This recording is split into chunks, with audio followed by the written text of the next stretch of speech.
ce soir, nous nous devons d'évoquer, bien sûr, d'analyser cette tension réelle, palpable, dans le ciel de l'OTAN, plus précisément dans le ciel de l'Estonie, où ont pénétré, bien sûr, non autorisés, 3 MiG, donc 3 chasseurs, avions russes, il y a quelques heures. Nous ont rejoint sur ce plateau pour en parler Xavier Titelman. Bonsoir Xavier. Bonsoir. Titelman. Vous êtes ancien aviateur militaire, spécialiste aéronautique et défense. Alexandre Melnik, bonsoir. Bonsoir. Vous êtes professeur de géopolitique à l'ICN Business School, ancien diplomate russe. Lucas Manger, merci d'être là ce soir. Vous êtes grand reporter, spécialiste des zones de conflit, auteur et réalisateur. Et enfin, nous avons le plaisir d'accueillir ce soir Aline Lebaille-Crémer, journaliste. Vous êtes journaliste, cofondatrice du collectif Stand with Ukraine. Est-ce que j'ai cité Michel Goya? Non. Voilà, j'allais y venir. Michel Goya, bien sûr, colonel Michel Goya, vous êtes consultant militaire LCI. Bonsoir. Après les drones, Xavier Titelman, nous avons droit à des avions. Alors, est-ce qu'il y a une suite logique? À quel jeu joue Moscou? Et est-ce que les Russes ont déjà été aussi loin? Ils ont déjà été plus loin, mais on a fait moins attention. Vous voulez dire, ça s'est déjà passé? Même la Pologne, là, le 19 drones, la Pologne, c'était la 4e violation avec des avions et des aéronefs. Ça, c'est cette semaine. Déjà depuis le début de la guerre. Il y a quelques jours. Là, en l'occurrence, allez, on va reprendre 2013. Moi, c'est l'événement qui m'a choqué, c'est le moment où j'ai quitté l'armée. La Russie, elle est arrivée sur la Suède, 2 bombardiers stratégiques Tupolev 22, encadrés par 4 chasseurs qui font une passe de tir. 2013, vous dites? 2013, sur la Suède, voilà le Tupolev 22. Donc c'est vraiment bombardier stratégique lourd. Ils font une passe de tir sur une base aérienne suédoise. Ils violent l'espace aérien suédois. Et ils partent, et on dit, bon, c'est pas très très gentil ce que vous avez fait. Donc, depuis cette époque-là, ils leur font régulièrement, systématiquement, tous les espaces aériens des pays baltes, de la Pologne, de la Finlande et de la Suède ont été violés par des aéronefs occupés depuis le début de cette guerre. D'accord, mais Michel Goya, on peut dire quand même que le harcèlement russe continue, puisqu'il s'agissait de drones. Là, il s'agit de 3 avions de chasse qui ont violé cet espace aérien pendant 12 minutes. 12 minutes continues, j'ai comme l'impression, mais vous allez nous le confirmer, que c'est long d'un point de vue militaire, d'un point de vue aérien. Donc, qu'est-ce que ça veut dire finalement ? Alors, c'est 12 minutes, oui, c'est long. Et effectivement, quand vous avez 3 MiG-31 armés dans votre ciel, forcément, oui, c'est très long. Et en même temps, c'est pas une attaque. C'est-à-dire qu'encore une fois, tout ça est bien calculé, c'est bien dosé à chaque fois. Les drones, là, c'était pas n'importe quel drone, mais c'était une attaque quand même. Il y a eu des dégâts, il y a eu des choses comme ça. Là, d'une certaine façon, c'est le niveau au-dessus, puisque vous avez des avions de combat avec des êtres humains qui pénètrent dans le ciel. Ils se sont rapprochés de Tallinn, quand même, la capitale de l'Estonie. Alors, tout ça est démonstratif. Si c'est des MiG-31, c'est pas pour rien. C'est des avions hyper rapides. Ils sont là. C'est pas des avions d'attaque au sol. Ils étaient là juste. Donc, ce sont des avions choisis pour cette opération. C'est le porteur du Kinzhal. Oui, bien sûr. Il n'y a pas besoin d'aller en Estonie pour tirer le Kinzhal sur l'Estonie. Alors oui, on précise que donc le Kinzhal, c'est ce missile hypersonique russe. Donc ces avions MiG-31 peuvent transporter des Kinzhal. Donc effectivement, en les utilisant, c'est aussi pour semer le doute. Oui, sachant qu'encore une fois, ce n'est pas des avions d'attaque au sol, ce sont des intercepteurs. Leur principale caractéristique, c'est qu'ils peuvent aller très haut et très vite. Ils peuvent voler, ils peuvent dépasser Mach 3 sur de brèves périodes. Ce qui montre bien que ce n'est pas un hasard, quoi. Ils sont là pour aller très vite, pour échapper éventuellement à une interception, à une chasse très rapide. Le F-35, il vole à Mach 1,6. Donc il laisse sur place les MiG-35, les F-35 qui ont décollé. Donc c'est bien choisi, comme toujours. C'est bien calculé, c'est délibéré, évidemment. Là, je suis curieux de savoir d'ailleurs, au passage, quelles excuses auront bien trouvé les Russes, si tant est qu'ils tentent même... Oui, si tant est qu'ils nous donnent la moindre excuse. C'est possible, mais encore une fois, c'est un test. C'est un test, un peu de notre nature. C'est un petit peu, on va encore un peu plus loin dans le test, à la fois militaire et politique. Lucas Manger, ça fait donc déjà 4 fois cette année. Oui, puis Xavier rappelait 2013, mais la grosse différence avec 2013, c'est qu'il n'y avait pas eu 3 ans de guerre contre l'Ukraine. Oui. Donc le symbole aujourd'hui du viol de l'espace aérien pendant plusieurs minutes de l'Estonie n'est pas le même. Il est d'une certaine manière, par rapport au contexte des 3 dernières années, beaucoup plus violent. Et c'est clairement... Alors on verra, comme dit Michel, ce qu'ils vont dire. Peut-être qu'ils diront rien. On verra bien. De toute façon, quoi qu'ils disent, c'est fait. C'est fait. Et 13 minutes ou 12 minutes, c'est très long pour, j'imagine, les opérateurs aériens estoniens qui voient ces avions passer. On verra ce qui se passe la semaine prochaine. On a l'impression que chaque semaine, il y a une escalade de plus en plus importante de la part de la Russie pour tester. Vu qu'on réagit pas. Et pour montrer toute sa force et le fait que vous voyez bien, finalement, on peut survoler l'espace aérien de l'OTAN et de l'Union européenne et personne ne va songer à abattre ces avions. C'est aussi un message c'est clairement, même c'est pas aussi un message de Poutine au reste du monde. Non seulement il n'y a pas de négociation de paix avec l'Ukraine, mais en plus, en fait, je fais ce que je veux. Aline Lebas-Crémer, est-ce que pour vous c'est une escalade ? Oui, c'est une escalade, c'est un test, mais c'est très organisé. Donc ça s'appelle une campagne, ce que sont en train de faire les Russes depuis un petit moment, de diverses façons. Là, on a quelque part de l'ingérence dans le ciel. C'est volontaire, c'est une stratégie. C'est une stratégie délibérée de déstabilisation, de test pour ingérer aussi de la discorde. C'est ce qu'il se passe aussi en Pologne et en Roumanie. Ça va de pair avec des énormes campagnes de désinformation, parce que qu'est-ce qui va se passer aussi, ça serait intéressant à monitorer ce qui se passe très exactement sur les réseaux ou dans les boucles en Estonie. Quel message poussent les robots ou les Russes, comme ce qui s'est passé en Pologne. En fait, il y a aussi une campagne de désinformation qui va avec tous ces gestes-là. Donc en fait, je pense qu'on n'est plus dans l'ordre du test ou de l'incident. On est dans une campagne délibérée de la part de la Russie qui attaque de diverses manières l'Europe, l'Ouest, l'OTAN. C'est ça qui se passe. On est dans une campagne délibérée qui est appelée par Vladimir Lénine, par Poutine, la théorie de la baïonnette, et qui a été apprise d'ailleurs par Vladimir Poutine, à l'école de KGB. C'est-à-dire, on enfonce la baïonnette, tant que c'est mou, on continue. Tant que ça devient dur, on retire. Le problème, c'est que ça ne devient pas dur avec le temps. C'est-à-dire, on manque de fermeté dans notre réponse. Donc, on peut continuer à enfoncer la baïonnette. Donc pour vous, c'est la stratégie de la baïonnette, selon Lénine. C'est la stratégie de la baïonnette qui a été reprise de l'école de KGB par Poutine. Voilà, donc pour moi, c'est clair et net. Il teste les vulnérabilités de l'OTAN. C'est-à-dire, c'est un ogre, je reprends l'expression qui est connue, qui se nourrit aussi de faiblesse et de vulnérabilité de l'Occident, c'est-à-dire de notre mollesse. Et je voudrais juste souligner le fait que les avions qui sont partis, ces 3 fameux MiG, ils sont partis d'où? De Saint-Pétersbourg. Ils sont allés où? En Estonie. Et vous savez, la distance entre Saint-Pétersbourg et Tallinn, la capitale de l'Estonie, c'est rien du tout. C'est 300 km. C'est rien du tout. C'est moi que la distance entre Paris et Nancy, où je vais en train en 1h30 pour enseigner, pratiquement toutes les semaines. Donc c'est très proche. Finalement, c'est la cible privilégiée à l'Estonie, la proximité de l'attaque. Xavier Titelman, ils sont restés 12 minutes dans l'espace aérien estonien, donc otanien. Mais si les chasseurs F-35 italiens dépêchés par l'OTAN, justement, n'étaient pas arrivés pour ce que l'on appelle les intercepter, mais j'aimerais que vous nous expliquiez, qu'est-ce qui serait passé? Ils seraient restés plus longtemps que 12 minutes? Alors, juste un rappel, quand ils ont violé l'espace aérien turc, au bout de 8 secondes, les Turcs ont tiré, et au bout de 12 secondes, le Sukhoi 24 russe était abattu en 2015. Et d'ailleurs, depuis, il n'y a plus jamais de problème en Turquie. Ils ne sont jamais revenus. Donc vous êtes en train de nous dire que quand il y a une réponse ferme, comme celle des Turcs, cela a un autre résultat, c'est cela? On sera crédible quand on s'autorisera à mettre des baffes. Il y a différents niveaux de baffe. Et effectivement, les Turcs, ils ont mis la baffe bien ferme et c'est pas arrivé ensuite. Si on accrochait radar, si on désignait radar en disant à cet avion, là, on claque des doigts, t'es mort. Déjà, c'est une réponse qui est déjà bien plus haute que juste les regarder passer et d'envoyer des avions un quart d'heure plus tard. Donc il y a plusieurs choses. Au sol, on a tout ce qu'il faut pour les abattre, même sans faire décoller le moindre avion de chasse. Bon, alors, j'aimerais bien savoir maintenant pourquoi on ne les abat pas. Donc ça, c'est une question politique, Lucas Manger. Oui, c'est une question politique parce qu'on ne veut pas rentrer dans une escalade supplémentaire avec la Russie, qu'il y a peut-être... Non, mais je partage... Du coup, il y a escalade. Mais il y a escalade... Il y a escalade quand même, puisqu'il y a escalade côté russe. Non, mais il y a une escalade quand même, mais il y a aussi une coordination entre les pays de l'OTAN et entre les pays de l'Union européenne, avec un Trump qui n'est absolument pas et qui se sent très très peu concerné par tout ça. Donc, je veux dire, il y a un énorme problème de coordination de la réponse.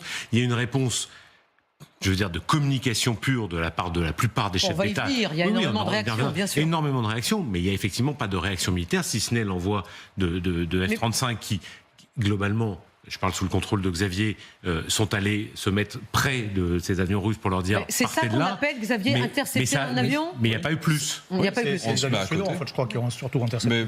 Mais au final, le concept même est d'arriver, peu importe l'avion qui va le faire, on se met à côté. Et on lui dit, va-t'en. On l'accompagne pour éviter qu'il tourne à gauche pour se rapprocher de notre côte, mais ça s'arrête là. Et si on ne le fait pas, qu'est-ce qui se passe? Il reste encore plus longtemps dans l'espace aérien jusqu'au jour où ils veulent aller à l'étape suivante. Aujourd'hui, ce n'est pas prévu, l'étape suivante.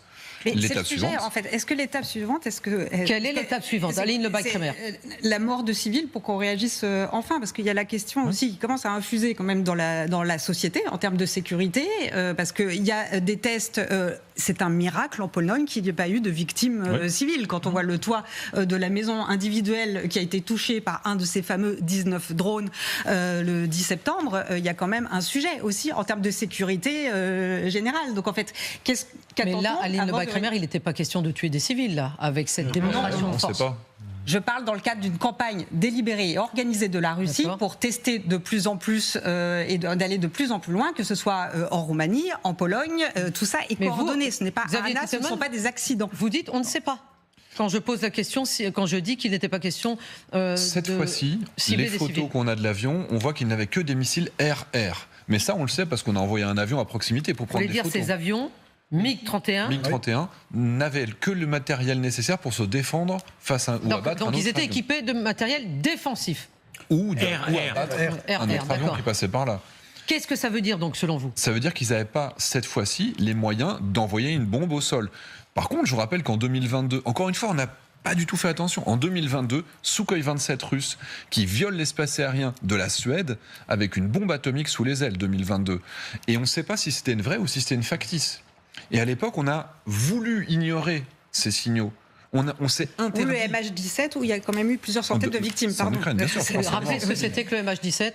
Un avion qui a été de ligne, qui a été abattu en juillet 2014, qui a été donc abattu par les Russes avec des civils à l'intérieur. Donc il y a eu une enquête internationale qui a mis des années avant d'aboutir à ce que tout le monde savait déjà, c'est-à-dire qu'il a été abattu par la Russie. Mais c'est ce genre de choses que les Russes sont capables de faire. Ce que vous êtes en train de nous dire, c'est que les Russes n'hésitent pas à abattre, à agir fermement. Les Turcs aussi, et que nous ne le faisons pas, Alexandre Denis. Et justement, les Russes n'hésitent pas à abattre. Je voudrais rappeler quand même, faire un rappel historique de 1983. Les Soviétiques avaient abattu un avion sud-coréen sans aucune sommation, hésitation, etc. Tout simplement parce que cet avion, qui était d'ailleurs un avion civil, aurait violé, ça reste à prouver, la frontière russe. Donc, c'est-à-dire, il faut respecter la loi. Tout aéronef qui viole la frontière d'un pays étranger doit être abattu. Ça, pour moi, c'est clair et net, parce que c'est le respect de la loi, qui est aujourd'hui d'ailleurs un péril. Et dernière chose, ça pose aussi la question de la rapidité de la réaction de l'OTAN. Parce que regardez, l'Estonie, qui est un avant-poste, en première ligne face aux dangers russes, n'a pas d'avion de combat. Donc, c'est-à-dire les Estoniens ont dû faire appel aux bombardiers italiens, tout simplement parce que c'est le principe de rotation à l'OTAN, et donc c'est l'Italie qui a envoyé ces avions, à mon avis, avec beaucoup de retard. En fait, c'est juste aussi pour faire apparaître la différence de façon d'agir des Russes face à nous. Les Russes, dans les espaces aériens légaux, dans lesquels on a le droit de se trouver, ils vont tirer sur un hélicoptère allemand dans la mer Baltique. Ils vont tirer avec un missile sur un avion anglais RC-135. Heureusement, le missile n'avait pas fonctionné sur la mer Noire. Ils vont aller attaquer et détruire un drone qui vole dans les espaces aériens, y compris les nôtres. Ils vont accrocher radar l'avion français Atlantique 2 dans les endroits où on a le droit d'être. Et nous, même dans les endroits où on a la légitimité, le droit avec nous, on les regarde, on va peut-être convoquer l'ambassadeur et on ne fait rien. Donc ils iront plus loin. Ce que vous pensez de cette faiblesse, Xavier Titelman. C'est cette faiblesse qui leur donne le blanc-seing pour aller plus loin et qui est, en fait, encore une fois, comme objectif, de nous faire peur. L'objectif, c'est de dire... Mince, mais vu qu'ils osent faire ça, c'est qu'ils sont vraiment plus forts que nous. La réalité, c'est qu'en dans le domaine aérien... Mais est-ce que vous ne trouvez pas tout de même, Xavier Titelman, que oui, ils sont peut-être plus forts que nous dans ce domaine-là, c'est-à-dire celui pour nous faire peur? Dans la guerre hybride, il n'y a aucun doute. Ils sont très malins. Dans la guerre réelle aérienne, ils tiennent 4 minutes. Il n'y a aucune chance... Mais sauf qu'il n'y a pas de guerre réelle aérienne, puisqu'il n'y en a pas. C'est bien pour ça Voilà. que si on leur met un vrai coup d'arrêt, ils n'iront pas plus loin. Alors écoutons justement ce que dit à ce propos la haute représentante des affaires de l'Union étrangère de l'Union européenne, Kaja Kallas, à propos de la faiblesse européenne. De notre côté, nous considérons que nous ne devons montrer aucune faiblesse, car la faiblesse incite la Russie à en faire davantage. Et elle devient de plus en plus dangereuse, non seulement pour l'Ukraine, mais aussi pour tous les pays qui l'entourent. Notre réponse consiste donc à exercer davantage de pression, afin que la Russie souhaite également la paix, s'assoie à la table des négociations pour en discuter et fasse preuve de retenue. Lucas Mangey, Kaja Kallas, qui nous habituait à plus de véhémence, là me semble ne pas vraiment savoir quoi répondre, c'est-à-dire qu'elle dit tout simplement qu'il faut exercer davantage de pression. Mais Où est la pression? Ce qui est d'autant plus triste, c'est qu'elle est elle-même estonienne. Oui, elle est estonienne, Kaja absolument. Kallas, c'est l'ancienne Premier ministre de l'Estonie. Donc j'imagine que les mots extrêmement plats qu'elle vient de prononcer sont le résultat d'un consensus de 27 pays qui se mettent d'accord pour faire le communiqué le plus plat possible, mais qu'elle, on imagine, et elle tenait des discours beaucoup plus véhéments sur l'Estonie quand elle était Premier ministre, évidemment, de l'Estonie. Parce que je rappelle juste une chose, parce que c'est exactement la même histoire que l'Ukraine. Ça fait des mois que les Estoniens et l'ensemble des Baltes disent attention, le prochain pays qui va être attaqué, c'est l'Estonie. Parce que c'est le plus proche, parce que pour les raisons qu'Alexandre rappelait, c'est extrêmement... Et qu'ils testeront... En fait, ça fait 6 mois que ce qui s'est passé aujourd'hui est écrit et annoncé. Donc la pauvre Kaja Kallas, je dis la pauvre Kaja Kallas, je trouve que son discours est d'une platitude terrible, parce qu'en fait c'est le résultat d'une non-décision européenne qui est de dire on n'en fait pas trop pour pas escalader face à Poutine, pour lui montrer que nous sommes un continent pacifique. Peut-être que ça marchera, mais en tout cas c'est un discours qui doit bien faire rigoler au Kremlin. Aline Lebas-Kremer, vous n'êtes pas tout à fait d'accord? Je vais la défendre un peu. Oui, la défendre un peu. Mais je l'attaque pas du tout. Non, Aline. Non, Je on l'attaque constate. Je constate aussi dans son regard, parce qu'elle a un discours extrêmement ferme, et parmi les plus fermes Oui, mais pas là. sur la question. Oui, mais justement, parce que comme tu le disais, ça fait 6 mois que les Estoniens préviennent, mais beaucoup plus que ça, et ça fait 3 ans et demi que les Ukrainiens expliquent très exactement ce qui est en train de se passer. C'est-à-dire qu'ils iront plus loin que l'Ukraine, ils vont s'attaquer à des pays de l'OTAN. C'est très exactement ce qui se passe. Il y a une forme de lassitude aussi, peut-être un peu affable à l'écran ce soir avec Kaja Kallas, mais c'est quelqu'un qui a un discours très ferme, très carré. Oui, mais enfin le discours ne suffit pas, vous êtes d'accord? Mais en fait, elle n'a pas d'armée, Kaja Kallas. C'est un discours il n'y a pas d'armée. Donc c'est pas. Il n'y a pas d'armée européenne. Donc il est question d'organisation systémique, collective, de murs de drones, de s'organiser, mais depuis des semaines et des semaines. Donc là, c'est aussi un moment de vérité un peu pour tout le monde. Quelle va être la réponse et comment on va gérer cette campagne qui relève de l'agression russe à l'endroit de l'OTAN? On sait déjà ce qui va se passer. Du coup, l'Estonie a immédiatement réagi en demandant avant tout, évidemment, que l'OTAN active l'article 4 de l'OTAN. Qu'est-ce que c'est que cet article 4, Michel Goya? C'est celui qui exige des consultations entre États membres de l'OTAN. Alors moi, j'aimerais bien savoir ce que sont ces consultations, qui consulte qui. On nous dit qu'il y a des consultations, on ne sait jamais quelle est la teneur de ces consultations, les conclusions, à quoi elles servent? C'est une bonne question, d'autant plus qu'il a déjà été invoqué la semaine dernière. Exactement, c'est la deuxième fois, c'était pour la Pologne. On se reconvoquait. Voilà, donc on se revoquera. Et on n'a pas d'infos sur ces convocations, sur ce qui se dit, c'est-à-dire pas grand-chose, et tout simplement ça se répète. Après, il faut montrer qu'on fait quelque chose. Donc, dans la dernière fois, on a dit, on va renforcer la défense. C'est à cette occasion que la France... Pardon, Sentinelle orientale, Michel Goya. Sentinelle orientale, etc. On nous a sorti il y a une semaine qu'on allait protéger l'espace aérien de l'OTAN. Voilà qu'il est violé. En gros, vous prenez une claque et vous dites je vais faire de la musculation. C'est ça, c'est un peu ça. Mais encore une fois, si dès le départ, si dès les premières intrusions, on avait été très ferme, si on avait abattu tout ce qui passait dans le ciel dès le départ, on n'en serait peut-être pas en ce moment à se poser la question devant 3 MiG-31 dans le ciel. Juste un point important aussi, c'est que la Russie a au moins un avantage, c'est un seul pays. Nous, on est 27. On est 27. Ouais. Enfin 27 dans l'UE et... Dans l'UE et pays de l'OTAN. Pas toujours d'accord, sachant que chaque pays a aussi un peu son mot à dire. C'est-à-dire que là, par exemple, les avions italiens, je ne suis pas certain que l'Italie était très chaude en soi pour aller taper des avions russes. Pourquoi vous dites ça, Michel Goya? Et ils y ont été, les avions italiens? Oui, ils ont été. Mais donc ils ont obéi à l'ordre. Est-ce qu'ils ont tiré?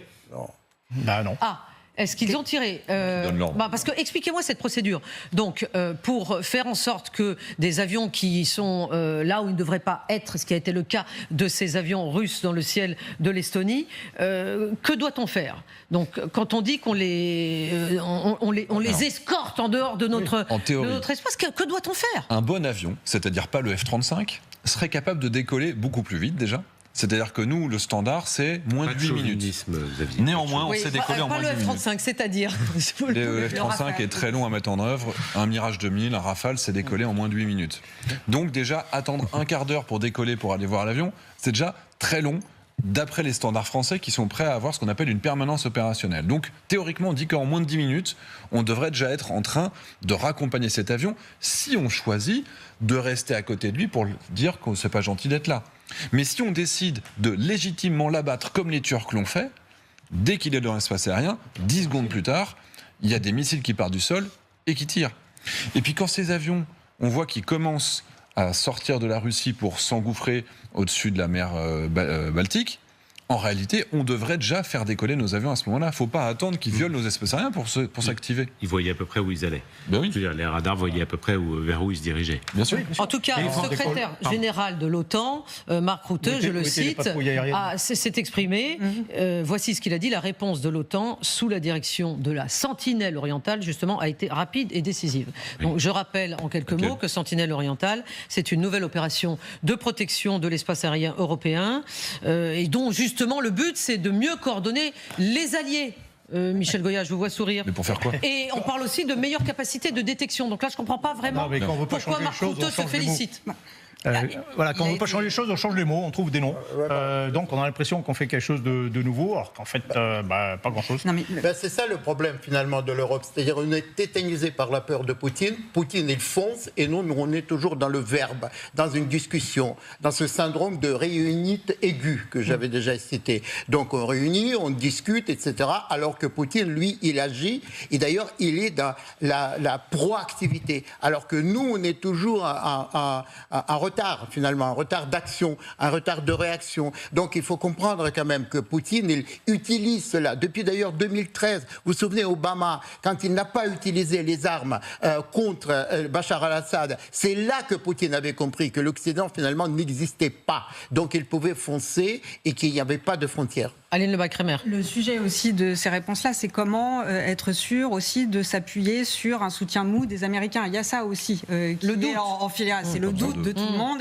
Et le sujet, c'est quand est-ce que ces forces de ceinture Alexandra vont pouvoir s'engager ou faire vraiment des choses sans les Américains. C'est ça, en fait. C'est la nouveauté quand même de ces nouvelles organisations et nouveaux établissements de systèmes de défense, de tout ce qu'on veut avec tous les noms qu'on veut. En fait, le sujet, c'est est-ce que on s'appuie sur un allié fiable qui serait les États-Unis et qui, a priori, il ne l'est pas, ou en tout cas, il y a un énorme doute pour beaucoup de gens. Et c'est ça aussi qui a pu paralyser les Roumains il y a quelques jours et qui peut paralyser beaucoup de réactions possibles normalement.